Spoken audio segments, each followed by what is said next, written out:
Welcome to Edu Law Commerce Hub, your one-stop for law, commerce, and education insights.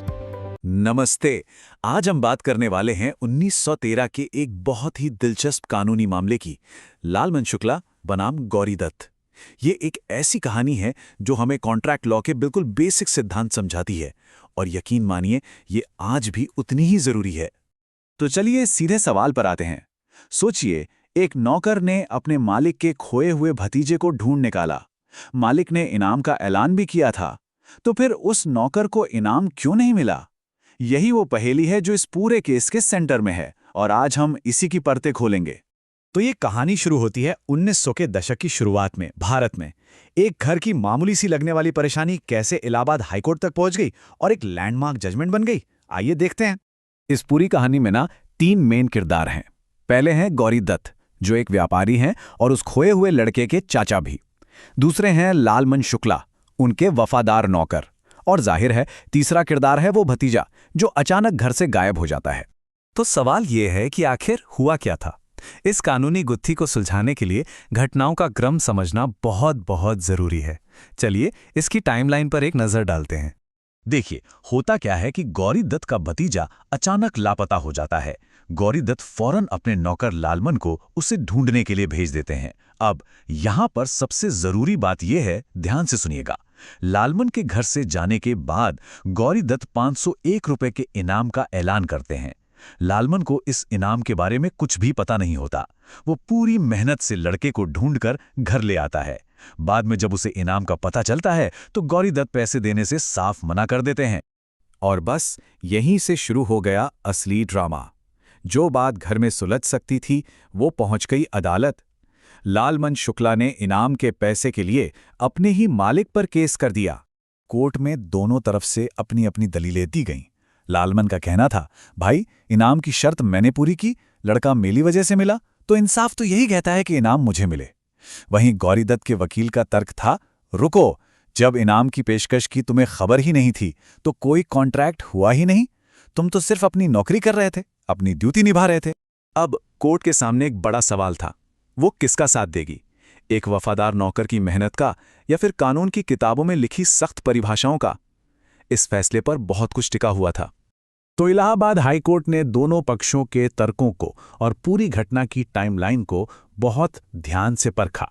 अदालत ने इस बात पर खास गौर किया कि कौन सी घटना कब हुई थी। और फैसला आ गया, एकदम साफ और निर्णायक। लालमन शुक्ला का दावा खारिज कर दिया गया। अदालत ने कहा कि उन्हें इनाम का पैसा नहीं मिलेगा। और इस पूरे फैसले का निचोड़ सिर्फ एक लाइन में था, किसी प्रस्ताव की जानकारी के बिना उसकी स्वीकृति नहीं हो सकती। ये एक लाइन इस केस का सार बन गई और इंडियन कॉन्ट्रैक्ट लॉ का एक अहम हिस्सा भी।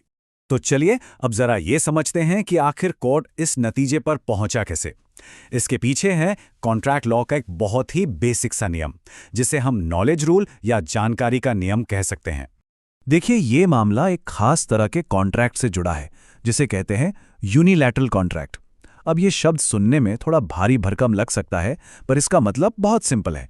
ये एक ऐसा ऑफर होता है जो पूरी दुनिया के लिए खुला होता है, जैसे कि किसी खोए हुए कुत्ते का पोस्टर जिस पर इनाम लिखा हो। जो कोई भी उस कुत्ते को ढूंढ लाएगा वो उस ऑफर को स्वीकार कर लेगा। लेकिन किसी भी यूनिलैटरल कॉन्ट्रैक्ट को वैलिड होने के लिए 3 स्टेप्स का पूरा होना जरूरी है। स्टेप 1, ऑफर दिया जाता है, यानी इनाम का ऐलान होता है। स्टेप 2, किसी व्यक्ति को उस ऑफर की जानकारी मिलती है। और स्टेप 3, वो व्यक्ति उस ऑफर की वजह से ही उस काम को करता है। ये तीनों चीजें इसी क्रम में होनी चाहिए। और बस यहीं पर लालमन का केस कमजोर पड़ गया। देखिए, पहला स्टेप हुआ यानी ऑफर दिया गया, तीसरा स्टेप भी हुआ यानी काम पूरा किया गया, लेकिन जो सबसे जरूरी बीच वाला स्टेप था, नॉलेज, वही गायब था। लालमन ने वो काम इनाम के लिए नहीं बल्कि एक नौकर के तौर पर अपनी ड्यूटी समझकर किया था। इसलिए कानून की नजर में कोई कॉन्ट्रैक्ट बना ही नहीं। अब सवाल उठता है कि 100 साल से भी ज्यादा पुराने इस केस के बारे में हम आज भी क्यों बात कर रहे हैं? इसकी आज के समय में क्या अहमियत है? ऐसा इसलिए है क्योंकि इस एक केस ने इनाम वाले सभी कॉन्ट्रैक्ट्स के लिए नियम एकदम साफ कर दिए।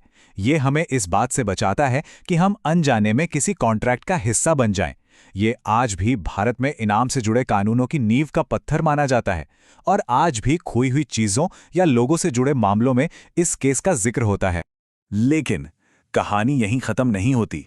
ऐसा नहीं है कि इस फैसले से हर कोई खुश था या इससे सहमत था।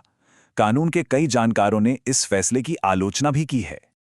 आलोचकों का कहना है कि अगर हम इंसानी नजरिए से देखें तो ये फैसला उस बेचारे नौकर के साथ नाइंसाफी थी। उनका मानना है कि अदालत को सिर्फ कानून की सख्त लकीरों पर नहीं चलना चाहिए था, बल्कि उससे फेयरनेस यानी न्याय के सिद्धांत को भी देखना चाहिए था। मतलब गौरी दत्त को लालमन की मेहनत का फायदा तो मिला, पर उन्होंने उसका कोई मुआवजा नहीं दिया। शायद आज के दौर में इस मामले को एक अलग नजरिए से देखा जाता। और यहीं पर आकर ये पूरा मामला हमें एक बहुत बड़े सवाल के सामने खड़ा कर देता है। क्या जो चीज़ कानूनी तौर पर सही है वो हमेशा नैतिक रूप से भी सही होती है? कानून और इंसाफ के बीच की ये बहस आज भी उतनी ही जरूरी है जितनी एक सदी पहले थी।